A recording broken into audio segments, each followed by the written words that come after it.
Welcome back. We're so glad to have you back with us. And again, I have Karen Jackson with me, and we've been going over her background and some of the things in her life. And I hope you find this as exciting as I do. Just knowing Karen is exciting, but hearing all these things and getting to know her as a person and not just a radio personality. There are a lot of things that Karen has done, but I want to talk about some of the things you've done in the community. I'm going to give one example. There was somebody that called you and said, I'm trying to raise money for whatever, but it was a good idea and a good project. And you said, okay, well, we may have a radiothon on that later on. And people start calling you right away. Oh, that was RSVP. Yes. They were out of money to continue funding, and she was on my show, and I said, well, you know, let's plan a radiothon. Yep. And the next thing you know, this community is amazing. They are. They started calling in, and we got more than enough to complete the year. It was really good. And I was listening to the radio, and I heard that, and people started calling in, so I called in, and then everybody started calling in and said, we haven't even started the radiothon yet. But I guess it started. Again, that's what I said. And it went. Because I was going to do it over the weekend, but since the community decided we'd do it today, we did it today. Let's go ahead and do it. Yeah, because RSVP is very important in this community for our seniors. Yes. And to have them go away when I know that I can help them, that would have been a sin. There are many other things that you have done in the community. What are some of the other things that you've raised funds for or brought attention to? And just name some of the different organizations. No to Abuse. No to Abuse is always at the top of the list. All of the food drives that I do. I've been doing them now. This will be my 13th year. Okay. I'm always there at Smith's the Saturday before Thanksgiving, the Saturday before Christmas. What's so fun is people call me now and they say, you're going to be there, right? And it's like, oh yeah, I'll be there. And you know, I honestly had hoped that we wouldn't have to keep doing those, that things would get better. Yes. And we could move on to another project. Unfortunately, no. People are still hungry. Worse. Yeah. People are still hungry. So people are still struggling. My annual thing that I will be there. It will get done. The veterans, their food bank is usually always in trouble. Yes. They always wait till the very last second to call me. And then That's the VFW, and but they do such a fantastic job. Do. And Tom Vick is the commander, and Linda Wright. She's out there doing so much for so many people. But their food bank, we really want to do a lot for them. And whenever I do a food drive, there's a separate area for the VFW. Okay. Because they need different things than what the people need for the holiday dinner. Yeah. So we always have a separate area for them. I'm going to pick on some of our commissioners. I hadn't planned on doing this, but I'm going to do it.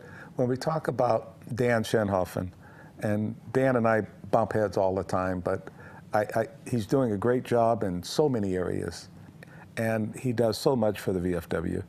During the parade, you know, they had the pancake breakfast, and so he's there doing things like that. He plays music, the bluegrass music. Yeah, bluegrass. And there are times when I know that the DAV has contacted him to play some music for certain events they're holding, and he's there.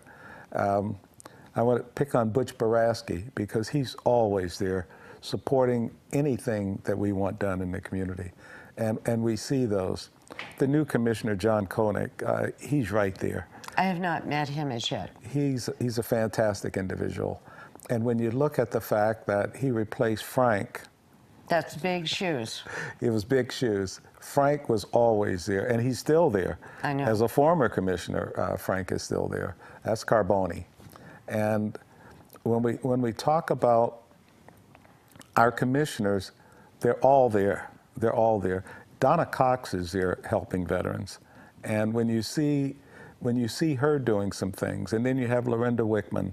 Lorinda Wickman is up north, but when we ask her for things, she's there. So all of our commissioners are just doing so much for our community. And they do that because Karen has asked them to. And because they don't want to get on Karen's bad side, because if Karen says, hey, Commissioner so-and-so didn't do anything, all of a sudden they're on the chopping block.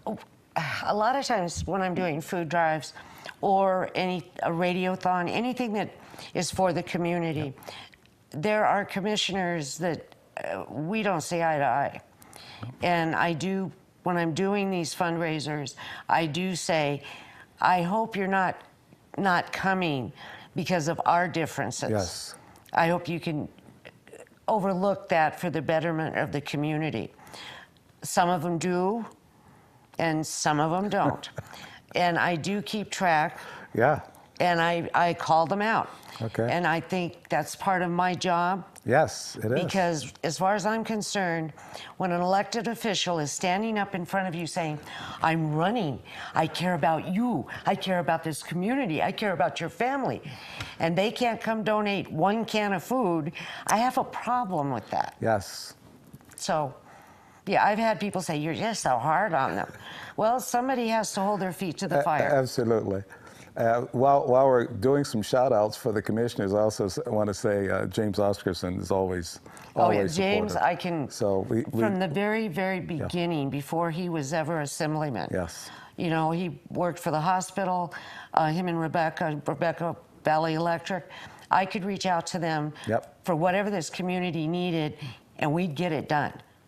So whether it's food, whether it's clothing, whether it's backpacks for the kids, or whether it's money, the community comes together and supports it. They do.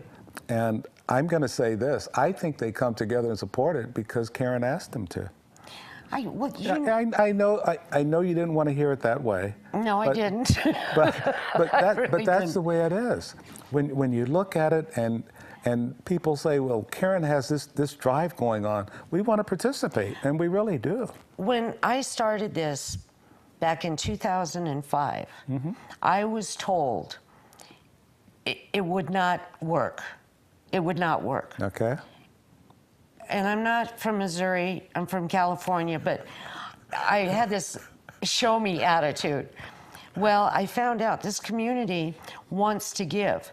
However, they were leery about where they were giving. Yes. So they know if I say the money's going to Joe Blow charity, that's where it's going. Absolutely. And they trust me with that. And I have not broken that trust, even though there are people that say when I do a radiothon, which you've attended, many, they say that I keep half the money. No. I don't know how I do that since your checks are made payable to the charity that we're doing. So that one always cracks me up. Well, we know that when you raise anything for an organization, they get 100% of the donation. And I do, if you don't mind, I'd like to clear one other thing up. Go ahead. I have been accused of being one of the good old boys. And I've said this on air so many times. I answer to two things: God and the FCC. All right. Nobody owns me, and that's just the way it is. Okay. That's fantastic. I want to hit something else. I know we have a few minutes left. We've talked about Karen, we've talked about her background and some other things. We've talked about where she came from, and she came from meager beginnings. Poor. And now she's, I'd say, the top person in our community. But she does something that I've heard about, and I wanted to ask her more about it. And tell me about the Charlie Brown Christmas tree. Oh, my Charlie Brown Christmas tree. Yes. Everybody has seen the Charlie Brown Christmas tree. You know, that pathetic little it's tree very with pathetic on TV. Yeah, yes. one ornament. I have one of those at the station, and I also have one in my house. Okay. That stays out year-round. Okay. Because it reminds me not to get too big for my britches. It reminds me from where I came. You know, when I look at Charlie Brown Christmas and I look at that pathetic Christmas tree. It is pathetic. Is that somehow reminding him of where he came from, maybe? I don't know, but it does me. Oh, okay. And, you know, I heard about it. I saw the tree at the station, and I've always wanted to ask that question. Yeah, it reminds So me. now where I came. everybody knows. Everybody knows about Karen Jackson's Charlie Brown Christmas And tree. I have one at the house too. Okay. It's very easy to get caught up in things, and you know, your head gets a little big for your body. Yes. And I've seen that, and probably sometimes I've even been that. Ah. And I look at that tree and I go, oh, Karen, remember from where you came. You know, I'm going to do something else, and I thought about doing this, and I thought about giving the engineer a copy of this. I have this. This is not for advertising. This is a Prompt Life magazine, and on the cover is Karen Jackson. This issue is March, April 2013. It has her entire story in here, and because I keep every copy of Prompt Life magazine, these are my personal copies. I will not get rid of them. I will not give them to Karen or anybody else. These are my copies. And I also have the one with Art Bell that was in 2013. So Prompt Life magazine has a lot of good stuff in it, but the life in Pahrump is just fantastic. It so is. that kind of consolidates it. And what you do and what Vern does with this TV station, that's what we're all about. It's true.